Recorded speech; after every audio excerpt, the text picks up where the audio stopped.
Welcome, guys, to How the Frack We Got Here, a show that takes the news and events of the week and try to make sense out of it all. I'm your host, the most Will Buchanan, and on this show, we simply are all about the facts. There are plenty of news stations out there that simply want to do anything short but inform you. Here at How the Frack We Got Here, that's all we believe in. We go up to the left, we go up to the right, we go up to the middle of independence, we go up to all sides because there's more than one side of a story to everything. And you need to know it all in order to actually formulate your own opinion. And that's what we try to do here at How the Frack We Got Here. Thanks for listening, and hold on. It's going to be fun. Hey guys, today is date August 27th, 2022, and this is How the Frack We Got Here. I'm your host and most Will Buchanan on How the Frack We Got Here. We do take the events of the week and try to make sense of it all. Before we get started, guys, we do try to watch our language on this podcast, but sometimes words do fly.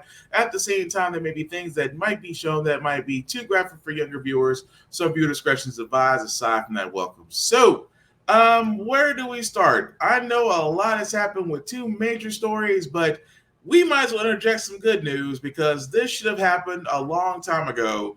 But finally, I guess the city of Uvalde decided to finally do something that we should have been seeing a long time ago.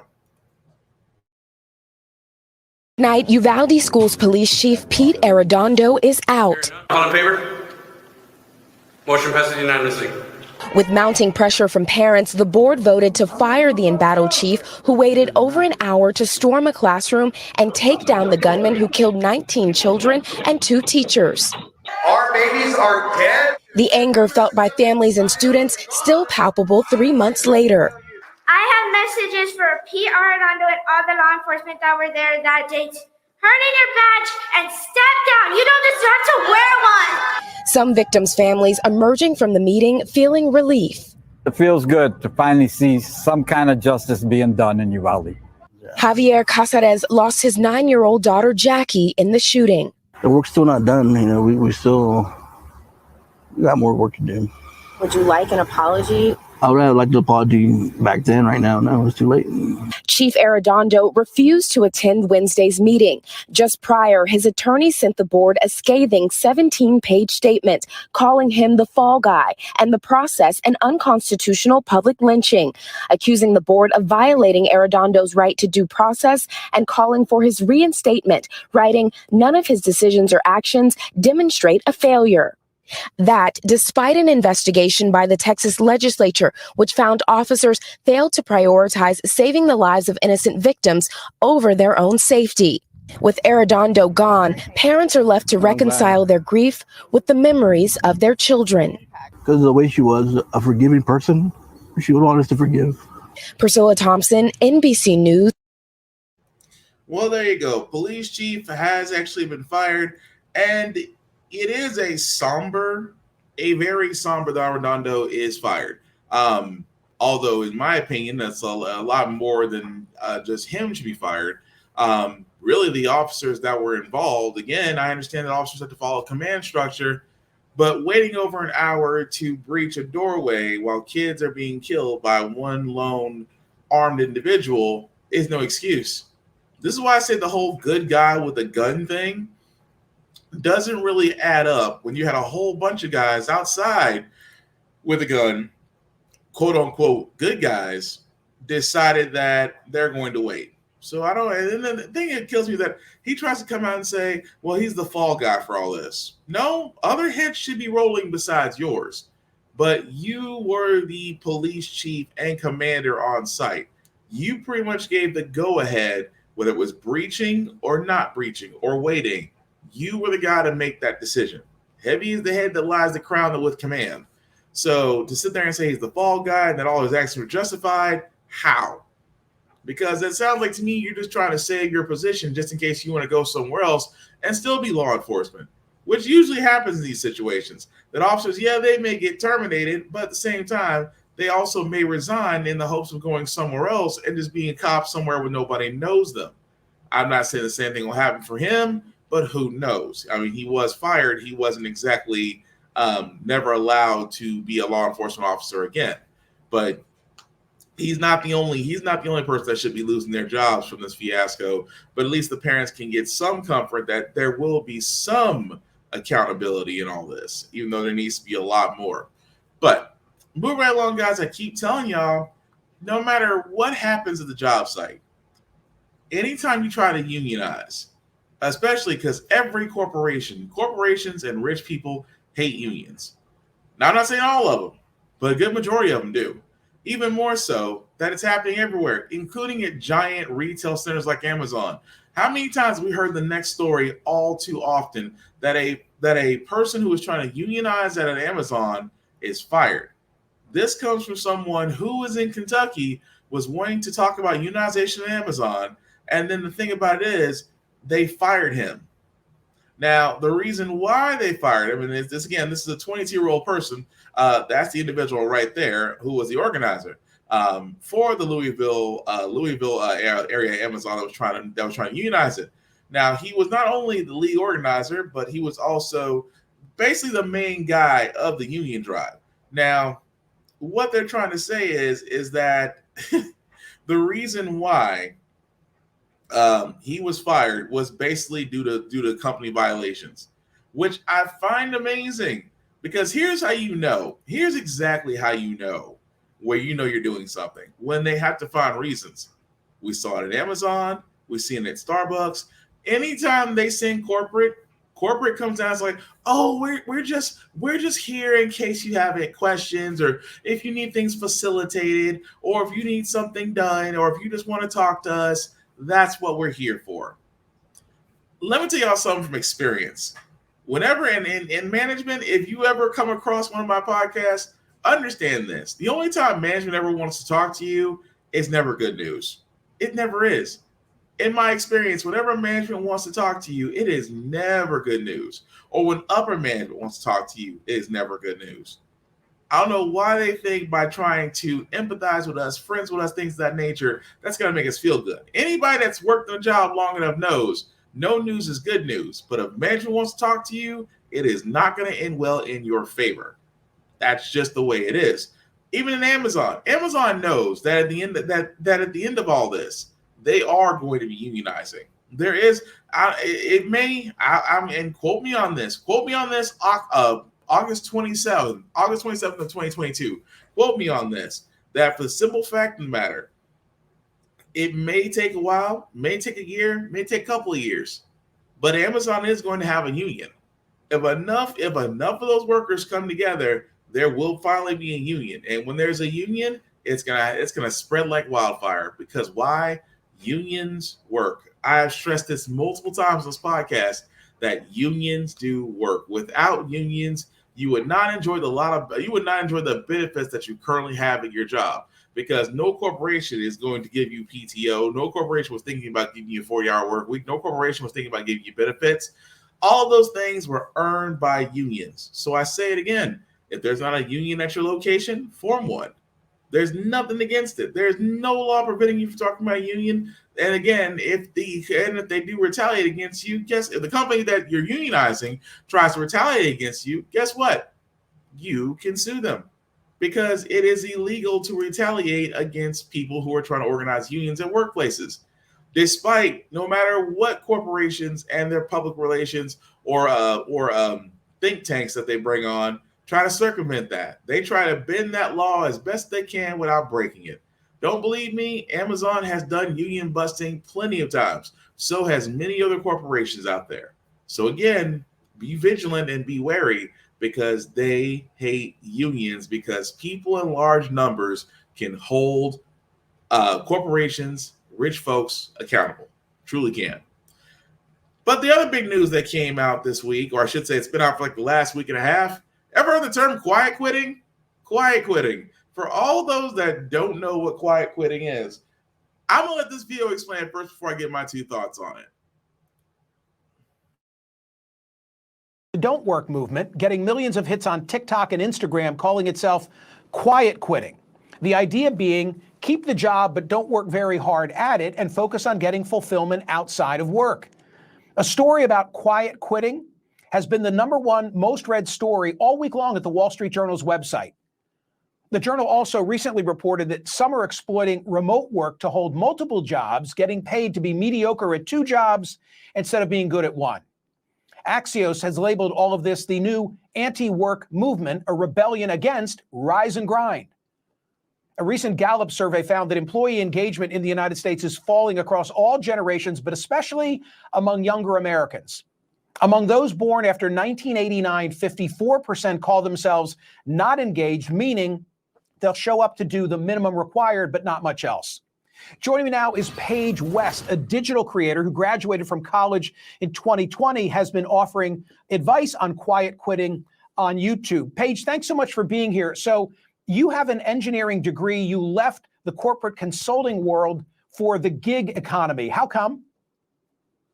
Yeah, so I initially left because I wasn't finding fulfillment from my 9-to-5 job, and I saw that there was so much opportunity outside of the basic 9-to-5 corporate world that I really wanted to get into.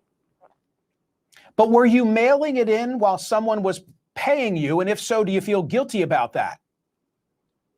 No, so while I was in my 9-to-5 job, I still was working my 40 hours a week. I was still fulfilling my job duties. I was just taking away that feeling of stress I had after work by feeling like I needed to put in 1,000%, needed to join trainings and do as much as I possibly could to go up the corporate ladder. That just wasn't my end goal. Do you worry that maybe a future employer, if the entrepreneurial activities that you're engaged in now don't pan out and later you need to be in someone's employ, they're going to take a look back at this chapter and they're going to say, wait a minute, Paige West, she was part of that whole quiet quitting trend. We don't want her.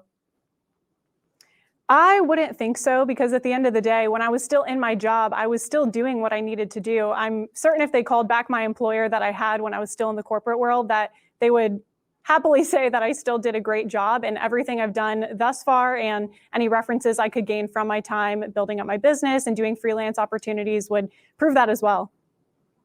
Okay, so I get what you're saying. You're saying, hey, I gave them 100%. I was trying to plan my next move and I wanted to make sure that I was fulfilled outside the workforce. What I'm reading online, and I have watched a lot of your videos, I'm suspicious that you're typical if that's the case. I think a lot of the others, I'll go old school and say, are loafing on somebody else's dime. Am I wrong? I think that there's two groups in that case, and I think they're not trying to loaf. Everyone is trying to do the work that's required of them. I think they're just trying to figure out what that fulfillment looks like outside of work, as well as they're not at the point where they're realizing that their burnout might not even be because they're overworked. It might be because they're misaligned in the job that they're in. And I think a lot of people will realize that. When I was quiet quitting, it was not for a very long time. I only did it for 3 months, although my plan was to do it for 9. But over time, I started realizing that I couldn't stick it out any longer, because it wasn't just that I was overworked and burnt out and, all the mental health struggles I was dealing with. It was actually because the job I was in was just not the right one for me. And I think many are going to realize that as well. Okay, so quiet quitting, as they say, because I'm trying to understand this. So quiet quitting is basically doing the bare minimum to keep your job. Doing the bare minimum at your job, but not going over. I'm sorry, but correct me if I'm wrong. Isn't that just basically doing your job? Because I don't understand the whole quiet quit. Well, you're not trying to go the extra mile. You're not putting in overtime. You're not working on weekends. You're not being available when the company or the business needs to be available. No, quiet quitting is pretty much just a light to shine on to show people that yes, people get tired. Number 1, people get tired. Number 2, people get burned out. Number 3, the exhaustion is real. If there's anything that this pandemic has shown us, if there's anything that with the emergence of jobs that used to be commuted to are now work from home, will tell you anything that quiet quitting is nothing more than extreme depictions of working to what you actually work to. You're basically working to what you agreed to. That's not quiet quitting. I always love people sit there and say, "Well, that's quiet quitting." No, it's not. Well, nobody works, nobody does 100%, 110% more. Nobody does overtime anymore. Nobody goes the extra mile. Where's the reward in that? See, a lot of people realize something. A lot of people have realized their worth in the workplace. A lot of people realize they'll work their jobs, But anything extra, if you have to train somebody, if you have to do the work of several individuals or more than one, if you have to do anything that's outside of your job description. Remember that big thing everybody used to sit there and say? Everybody used to say this all the time. That's not part of my job description. The thing about it is that joke became actual reality. If it's not my job description, why should I do it? I mean, don't get me wrong. If you work an 8 to 5, I'm like everybody else. At 5 o'clock, close the laptop, go on with my life. Because for a lot of companies, this whole thing of work-life balance is some real BS. There is no such thing as work-life balance. If a corporation could really have it their way, do you think they would even mention the words work-life balance? Of course not. They wouldn't mention the word work-life balance because it doesn't suit them. They want continuous employee output. Continuous. That's why call centers are 24/7, 24 hours a day, 7 days a week. That's why you have a lot of, used to be a lot of stores. Walmart used to be 24/7. Of course, not anymore. But they always wanted that continuous employee output. So once you've had that employee output, it's eventually like a horse that's ran the Kentucky Derby. It's going to run out of gas eventually. And a lot of people are like, and the thing about it is, at the end of that road, there is no reward anymore. Imagine, putting in overtime, volunteering for multiple projects. Imagine that you're doing more than your fair share for the company that you work for. No promotions have come your way. No record, no awards, no recognition, no kudos, no nothing. Maybe a pizza party. You might get pizza thrown your way as a way of ways of management, which I always said that is the most degrading way to show your appreciation. Thank you for all the hard work you've done. Thank you for all the hard work you put in. Let me get you the most cheapest thing out there possible to show you that we care. So again, with quiet quitting, it's not quiet quitting. It's people realizing that, hey, people are realizing their worth. They're realizing their job. They're realizing their time. And they realize in this day and age that not everything is going to be tied to your job. Some of them rather go out there, work their jobs, go out and enjoy life, enjoy their weekends, get back their PTO, take their sick days. That's what this generation is understanding, that there is no longer a reward for working hard. Not really. There used to be the promotions. There used to be the bonuses. There used to be these things where we used to tell people all the time, if you work hard, it pays off. But it's hard to believe that in this day and age, because if you work hard, now it's expected. Not that it's welcomed or appreciated. It's going to be expected. That's always he always used to sit there and say, don't do too good of a job. They're going to always expect it out of you. And if you do too good of a job, then the person above you might be wondering, hey, is he getting from my job? But you know who they never look at? The person who does the bare minimum. Why? Because they do just enough to stay on the radar, but just enough to be relevant. But again, for the hard workers out there, the reason why the whole quiet quitting is in place is because there's no longer reward for effort. Companies out there have forgotten that you need to reward the effort of your workers instead of expecting the effort out of your workers. Just saying. Moving right along, guys, we do have some other stories to go to, especially since the Roe versus Wade has been overturned. There's now 3 states whose abortion laws will now go into effect, and unfortunately, Tennessee is one of them. Idaho, Texas, and Tennessee triggering even tougher laws on abortion. Tennessee going from a ban after around 6 weeks to a near total ban beginning at conception. It's a rare exception when the life of the mother is truly in jeopardy. How does the law define serious risk and risk to the life of the mother? Is that laid out very carefully?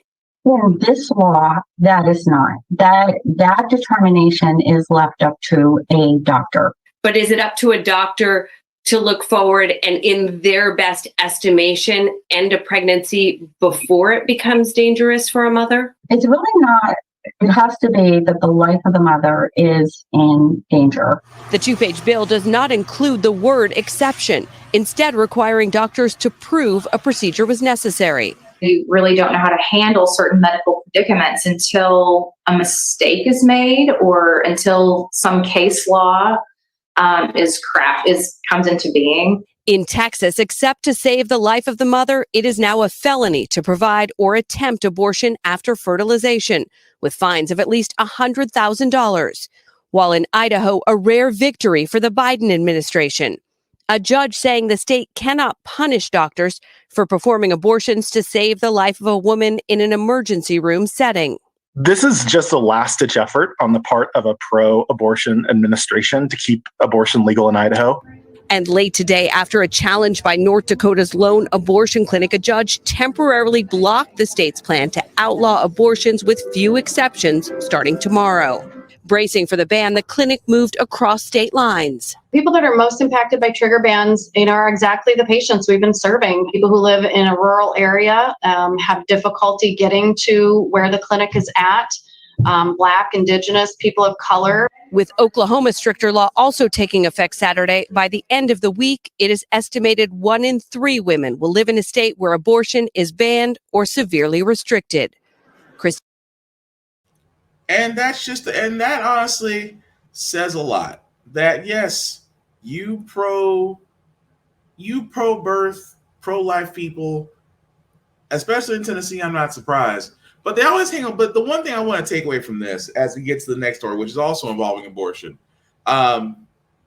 they always sit there and say, "Well, we'll consider abortion if the mother's life is in danger." One of the exceptions, if the life of the mother is in danger, and the baby, if you have to come down and choose between one, yes, the exception to the mother's life is in danger is when they will go ahead and perform the abortion, unless you are a Republican side chick or mistress. Then you get ushered into the side of the doctor's office where nobody talks about. But I want us to talk about that for a second. Not the Republican side mistress, but that exception. That if the mother's life is in danger. So imagine that you are a mother who is expecting, but unfortunately you find out that your child has a fetal syndrome that it will not live past a week of being born. Imagine that you fit all the criteria to have that abortion, as painful and as emotional and as destructive in all aspects, both physically and mentally, but you need to do this to save your life because your child will not have a life. Imagine that you fit all the criteria to have an abortion, but still told that you need to carry the baby full term. Sounds crazy, right? Yeah, actually happened.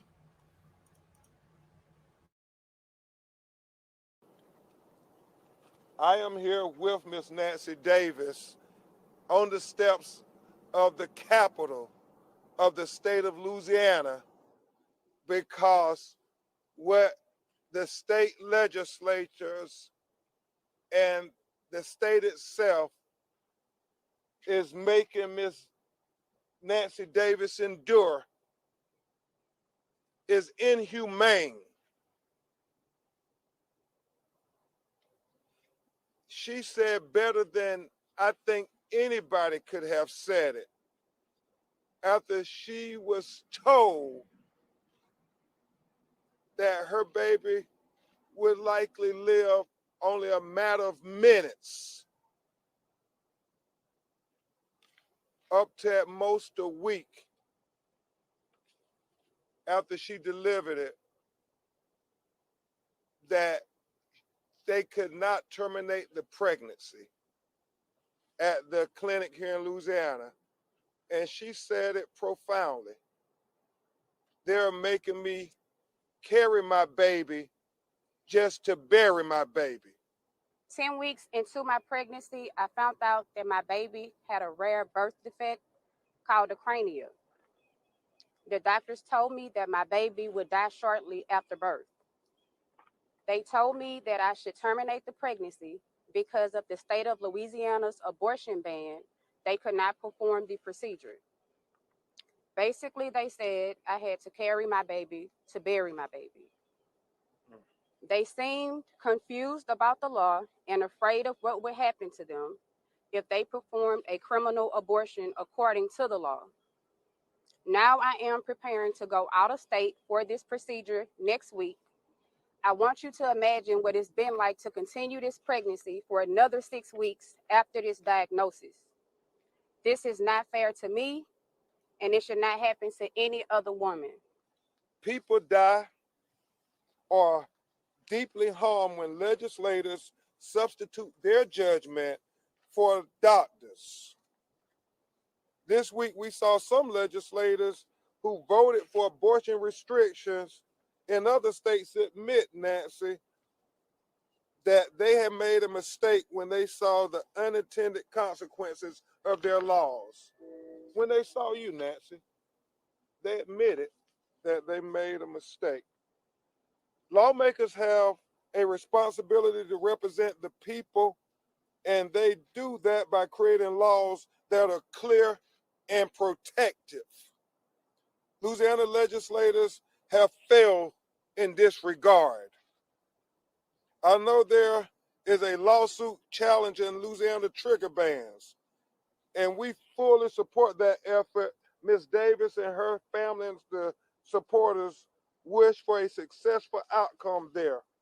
But while that case makes its way through the court, we are calling on the governor and the Louisiana legislature to call a special session to address this public health catastrophe. We need the special session sooner rather than later. Governor, Speaker of the House, Senate President, come back from your August vacations and make sure that these vague laws are actually clear so that other women are spared the mental anguish, the mental torment that Miss Nancy Davis is having to endure. April 10th is the date that the Louisiana legislature will be back in session here at this Capitol. Imagine how many women may be affected before they come back into session. So, long story short, the woman that you saw there, again, was told in Louisiana, which is one of the states that did have a trigger abortion law in effect. Her baby that she was carrying did have a rare birth defect, and was told that it may not survive post birth. However, they also sat there and said that they can't perform the abortion, even though she fits the exception under the Louisiana abortion law, to where now she has to go out of state to actually have the procedure done. But at the same time, if she does stay in Louisiana, she would basically be forced to give birth to a child that she would have to bury in just a matter of days. I'm sorry, that's beyond fracked up. At the same time, was Ben Crump, her attorney there, calling for Louisiana to have a special session to reinvestigate the trigger abortion law. But as many times we talk about abortion on this podcast, I cannot stress it enough. Women's lives are in danger. And the fact of the matter is that they are not given the priority and not being given the choice, that which the whole point of abortion.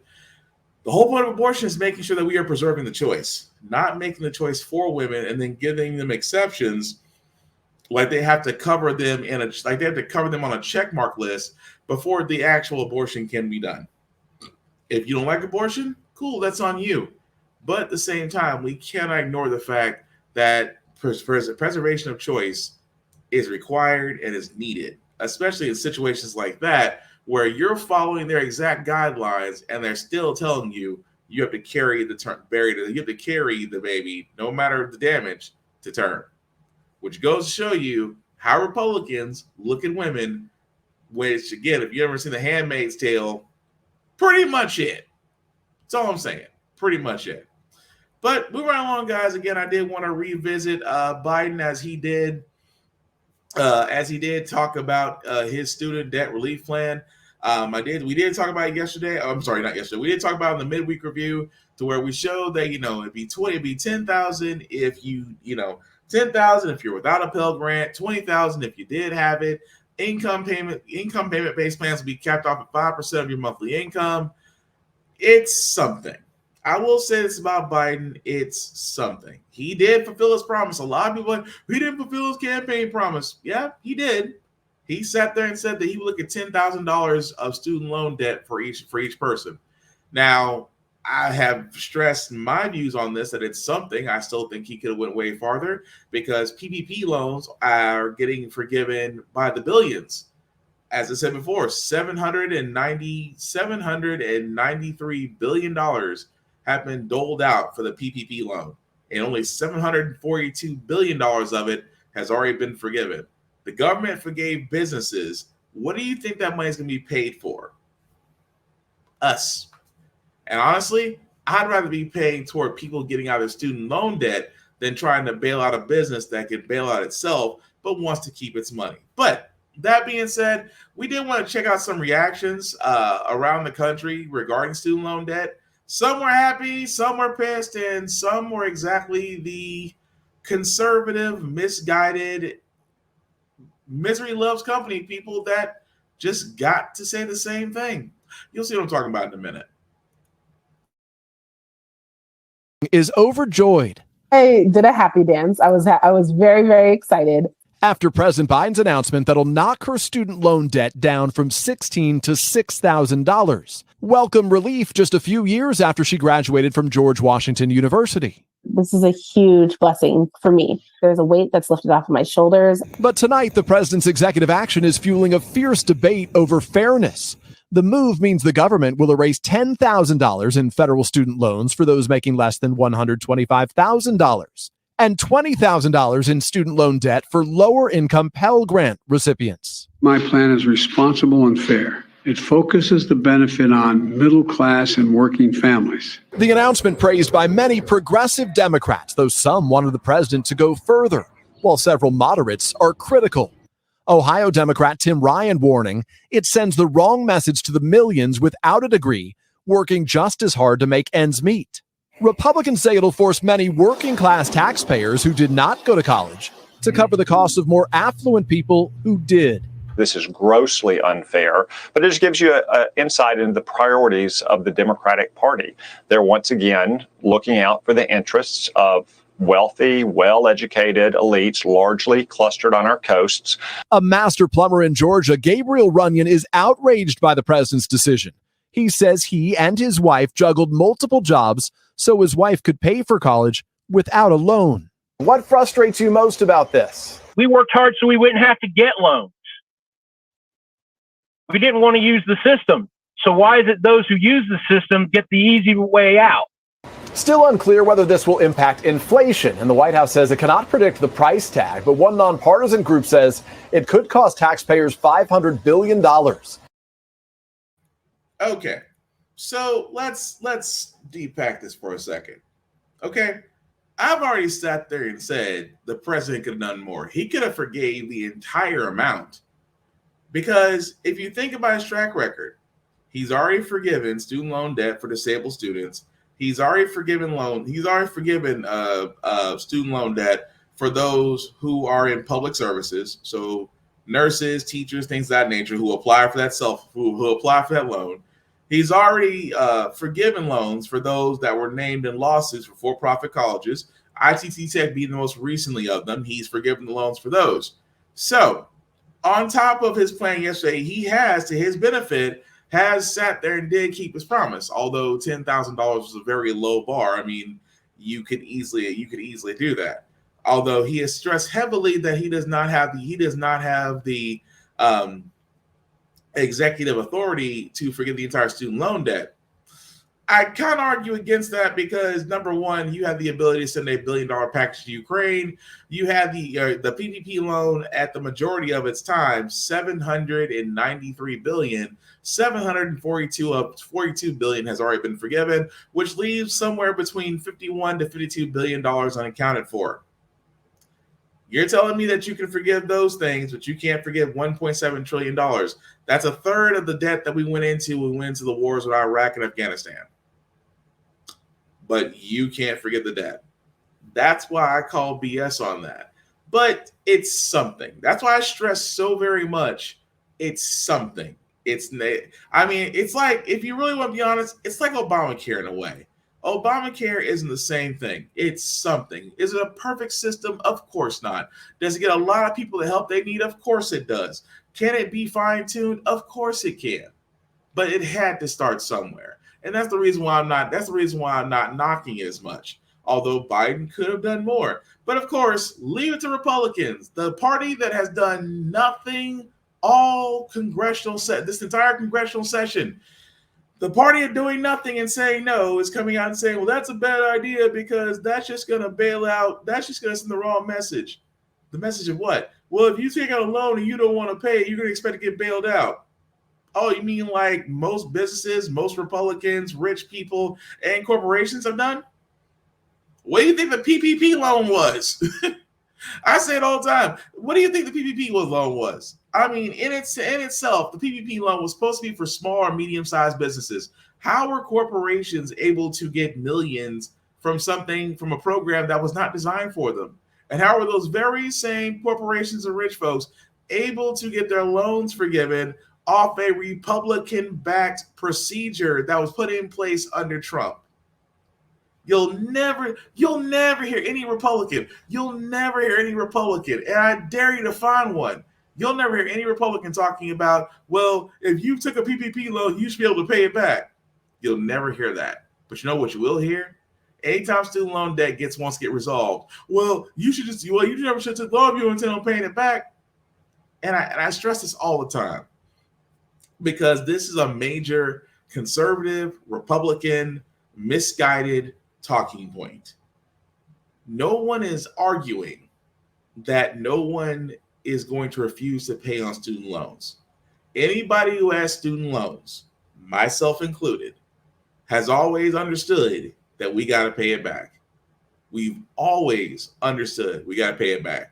There was no avoiding it. But listen to that man again.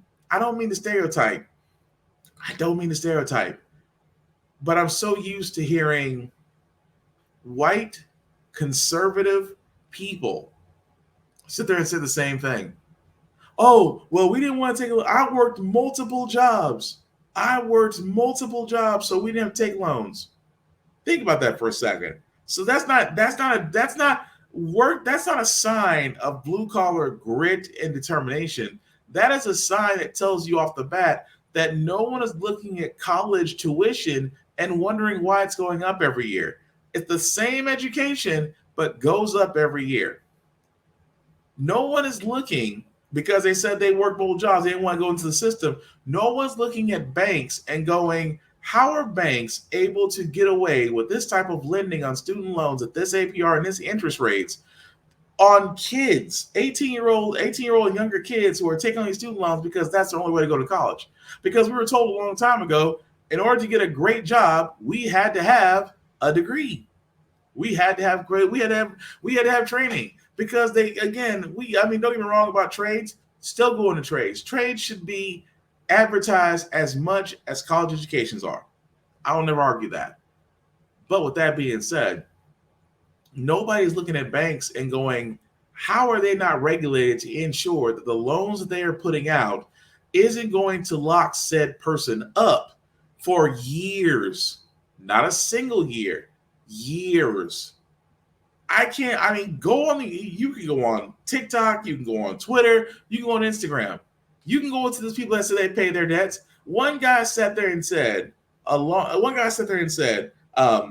at 18 years old, he got a student loan of $20,000 at 18 years old.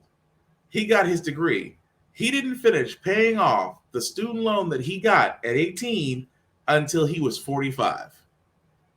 At age 45, he finally paid off the student loan that he had gotten when he was 18. 45, 18. That's a huge effing gap. That's how long he was saying that took him that long to pay off a single student loan plus interest. Does anybody really want to waste? Does anybody really want to waste nearly 20 plus years of your life paying off a single item that you got at 18 years old that's going to take you 2 decades and a little over that to pay it off? That's the problem. That's the big problem. The problem that's not being addressed, not with the banks, not with college tuition, not with the fact that some people who fit into that category of that plumber who have this mindset that either A, that you have to take out a loan that you're stuck with for 20 or 30 plus years, or B, you have to work multiple jobs just to match college tuition. Both the sides of that problem are not being addressed. And that was the reason why I said Biden could have done more. Not just forgiving student loan debt, but really looked at the way banks are handling student loans and putting them under requirements. It could have been handled it's a multi-headed problem that could have been handled several different ways. But again, it's something. However, my whole thing was, it's just the whole point of whenever I hear people say, well, people just don't want to pay their bills. They do. But they also want to see an end. It's just like your car note. It's just like your mortgage. Eventually, there's an end. Student loans are the only loans out there to where I promise to God, the only way you see the end is if you come up on a sum of money, win the lottery, or better yet, it outlives you. That's the only way a student loan debt gets resolved, either by extensive time and hard work, either that you come up on money or flat out you basically just expire before your loan does. And that is the situation, and that's messed up, really and truly. But speaking of things that are messed up, guys, of course, Donald Trump and his his so-called witch hunt, or I should say the FBI raid on Mar-a-Lago, where they simply were just exercising a search warrant, has come to light as the judge has released some documents, although redacted, but it's just interesting what they've come up with so far. Just saying.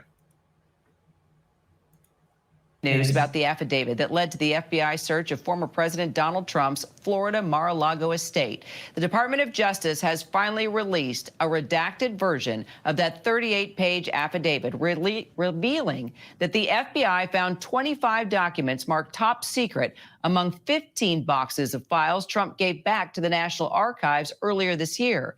For more on what we discovered today, let's bring in ABC News investigative reporter Catherine Falders, also former chief minority counsel at the Senate Permanent Subcommittee on Investigations, Jeff Robbins. So, Catherine, what else did we learn within this affidavit that could impact this investigation into Trump and these classified documents he took from the White House? So look, Kara, this is really laying out the timeline that led up to this August raid. We now know what was found in those original 15 boxes that took federal investigators so long to obtain, highly classified information. And we didn't quite know what was in these before. So 14 of those boxes, Kira, 14 of the 15 contained classified information, highly classified signals intelligence, potentially compromising human sources, to the point that investigators and this special agent on the FBI revealed that they believed that there was evidence of obstruction, that there was probable cause, that there was still documents there at Mar-a-Lago and in multiple locations. And they revealed that Mar-a-Lago was not secure. It didn't have a secure location at all where these documents could be accessed. And they weren't just in that one location. They had reason to believe that they were in other areas around the premises, Kara. So Trump is now pushing back, of course, on the affidavit's release. Does he have any point to what he's saying here? Well, look, he has called for it to be released originally. Now, of course, Trump is saying, and his allies and his spokespeople are pushing back on the redacted version of it. But the reality is that's redacted to protect the witnesses in this investigation and potentially in future investigations or other ongoing investigations. Now, look, if Trump wanted to, and his lawyers, if they wanted to be a party to this lawsuit in court, they could have been, Kira, but they did not join on to this lawsuit. They filed no motion. It was media organizations, including ABC and the Department of Justice. So Trump has said all of this publicly, but again, has made no case for this to be released in court. And so, Jeff, this isn't just about the mishandling of classified documents. There are other crimes involved here. So what position does this put the former president in legally when you're talking about obstruction and also unlawful taking of presidential records?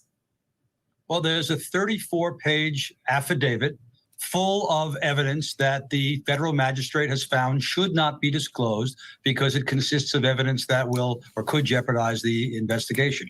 I know that looking at this heavily redacted document, it feels a little bit like affidavitius interruptus because it's all blackened out.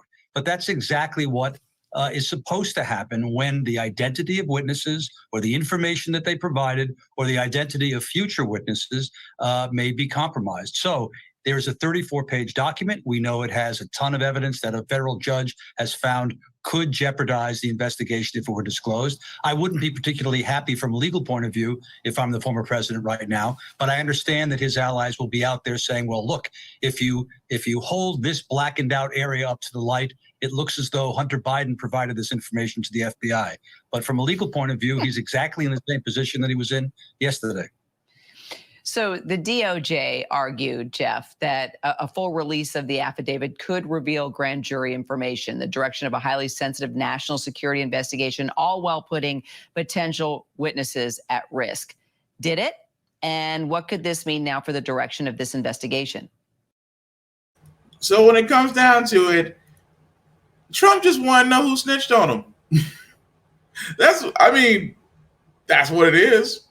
That is the entire reason why Trump, the failure in chief, wanted that to be made public is because he wanted to see who snitched on him. If I take a wild guess, look at your son-in-law. What's his name? Jared? Look at that dude. He's kind of been quiet. If anybody was going to be a snitch and roll on him, he'd be my first pick. But no, Trump finds himself in hot water. And again, them releasing the affidavit is the word I'm looking for. Them releasing it makes him look all the more guilty. And it's just like, shoot yourself in the foot, reload. But again, that's not surprising. So we will follow that story as it goes along. Last story I got, guys, before we get to our Feel Good News segment, I talked about the fact that not only are teachers going on strike everywhere, it seems Seattle is no different. As you can see, guys, a teacher strike in Seattle has already started, which delayed the start of the school year. In Washington, Seattle, again, it's the same thing. Teachers are going on strike due to unreasonable conditions, pay, overcrowding of classrooms, and things of that nature. This is not just one area. This is also in Seattle. Like it's also in various places. Oh, like in Ohio, in various places. I just wonder the whole entire time, when are people going to wake up and realize that if teachers decide that they just simply don't want to teach, private and charter schools are going to become backed up. And for all those that want to be homeschooled, all those who always thought about homeschool, well, guess what? You're going to be playing homeschool, the real game, if you choose to do that. But I've always said it best, as short as sweet. If the Department of Education was funded the same way that the Pentagon gets a blank check because its budget increases every year, if the Department of Education got a blank check just like the Pentagon did, there'd be smarter people and fewer wars. If we honestly treated teachers like the rock stars that they are, give them the pay, give them the support, tax breaks, things of that nature that they need, you would see education improve as a whole. But again, it's almost like the quiet quitting that they talk about. Teachers are realizing that they're only going to work their job. Some teachers are realizing that they can't quiet quit. That's the thing about it. Educators realize they can't quiet quit their jobs. They care about the kids. They care about their impact. They care about the impression they make on them. But they also care for their own well-being, and that some teachers push themselves to the point of exhaustion just to make sure that the kids are going to get at somewhat a decent education. But again, as I sat there and said a week ago, since 2020, over 500,000 educators have left the teaching profession. It's almost as if they want to privatize everything. And I mean by them, I mean the Republicans. Keep in mind, this is the same tactic they did the U.S. Postal Service. They wanted to privatize that.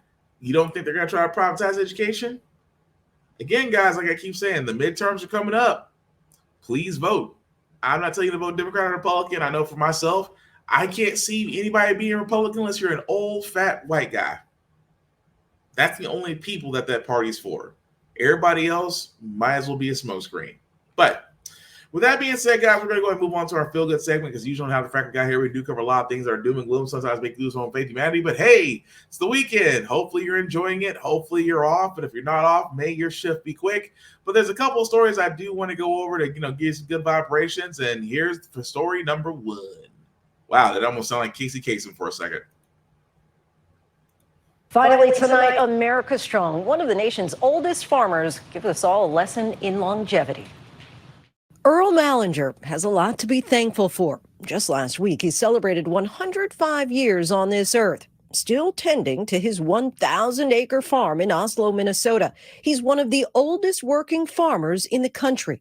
There's the kernel. Growing sugar beets, wheat, and soybeans. I like to be out with people and look at the crops. Well, I call myself a windshield farmer now. These days, he hires others to do the field work, but he still makes all the decisions for his farm. He's seen many advances in farming over the decades, from using hand tools to modern machinery today. In fact, he credits farming with helping with his longevity. Farming is a very good business to be in. It's exercise, fresh air, and you keep active. One of his secrets to living a long life? Keep moving. Once you quit moving, you'll go downhill pretty fast. He started golfing at 75 and played until just a few years ago. And for more than 30 years now, every Tuesday, you can find him here at a group for widows and widowers. Mallinger said he feels blessed to have spent his life farming and enjoying the fruits of all his labor, which now include his large extended family of 60 great-grands and grandchildren, sharing these words of advice today. Stay humble, and with the help of God, you don't have to worry. Don't sweat the small stuff. Known for. Yeah, I love that. Like I said, I always love listening to the older generations. I know sometimes they may not always get it right, but at the same time, they got perspective of life. Don't sweat the small stuff, and everything will take care of itself. Next one I got, guys, is a group of kids who are learning also the basics of farming and hopefully passing it on to the next generation. Check it out. On Reed's Organic Farm in New Jersey, they're harvesting food. Good, right? While growing young minds. Beautiful. These teens live in Atlantic City, which is a mere 20 minutes away, yet feels like another world. Why do you love it so much? Because it's quiet. 78 serene acres that are home to a summer program through the Boys and Girls Club of Atlantic City. Hold the branch with one hand. The kids are learning what it takes to grow and harvest a wide range of fruits and veggies. You have to have the muscles to pull the stuff out. Do you have the muscles? Yeah. Here, they're united with nature, even the pigs in the farm's animal sanctuary. They can come here and they can learn how we do things on a farm, but it's so important that they know that these are things that they can take home with them and share with their families. In fact, some of the food they harvest ends up at the Boys and Girls Club. Why are these so special? Because they're organic. A lesson in nutrition in a place deemed a food desert. Atlantic City has gone 15 years without a fully operated grocery store. For Amir Simmons Robinson, the 8-week program is having an impact. Just ask Mom. I see a huge difference in his attitude, his behavior. He's a lot more patient. And for Cookie Till, the farm's co-founder, that is food for the soul. When you see it have an impact on them, how does that impact you? It just makes my heart sing. It just means that change is possible. Planting seeds in more ways than one. Joe. And imagine, teach the younger generation, possibilities are endless. And I can go on the whole thing about food deserts because, yes, food deserts are definitely a thing. And even more so, like I said, the kids are learning not just agriculture, but just actually learning more about themselves. but it always helps if you invest in the younger generation. But that being said, guys, that's going to do it for this podcast. Do thank you for watching, for liking, for letting people know this is live. I certainly appreciate that. Before I do that, here's some shameless plugging like I always want to do. Shout out to my buddy Yvonne, BigBZA on all socials. Yvonne Westwood on Facebook. You can definitely check him out, and on TikTok as well with his What is VZ Thinking things. He is definitely an original character, but I love him. But definitely check him out. BigBZA on all socials. Yvonne Westwood on Facebook. As for yours truly, guys, you can find me on all socials with the handle BlackFox447. Definitely like and follow me there. I usually post everything that I watch and review, and also some gym stuff because I do a couple push-ups. At the same time, guys, I'm all about pushing positivity, pushing to be kinder because Lord knows we need it. I'm not asking you to go out there and just be overall good Samaritans, but just be decent. We are going through a lot. And again, everybody's going through their own personal battle. You don't know what they may be going through. So definitely check up on your people, check up on your loved ones. You may be doing a lot more than just saying hi. At the times, you may actually be saving a life in the process and may not know it. So again, it takes zero energy to be nice. It takes 100% to be a dick. So don't be a dick. With that being said, guys, I know you see the ticker at the bottom, but let me make that just a little bit bigger for y'all to see that. Copy and paste that into your browser will take you to my link tree that has the YouTube and Facebook groups for all of my podcasts. How the Frack got here, get bit, and of course, y'all for this podcast. Definitely like, share, subscribe, tell me about it. Also about this podcast, tell me what you like, tell me what you didn't like, tell me if you agreed or disagreed with all that we talked about here. I want to continue the conversation. Aside from that, guys, again, please be careful out there in the world because we are still in a pandemic. We still have corona. We have monkeypox. We have its multiple Decepticons out there. So if you're going to be in an area that has a lot of traffic, please wear a mask. Please protect yourselves at all times because when you protect yourself, you protect others. And we need a lot of that right now. The last thing I'll say about how the Frack got here, guys, it's all about staying informed. We are not trying to reinvent the wheel. We are simply giving you all the information and allow you to make up your own mind, but we provide a logical perspective that goes along with it. We do a lot better as a society once we're informed. We're progressive. We move forward. We try to right our wrongs by making decisions now that we should have done back then, like electing our first Black woman to the Supreme Court, electing our first Black woman to the Federal Board of Governors, electing our first Black 4-star Army general. When we don't learn from history, we are doomed to repeat it. That's why we keep asking ourselves, why does everything go up but your paycheck? Why are we electing different politicians but still the same old game in Congress? And most importantly, how the Frack we got here. Thank you all for watching, guys. Take care of yourselves and each other. We will all get through this. Peace.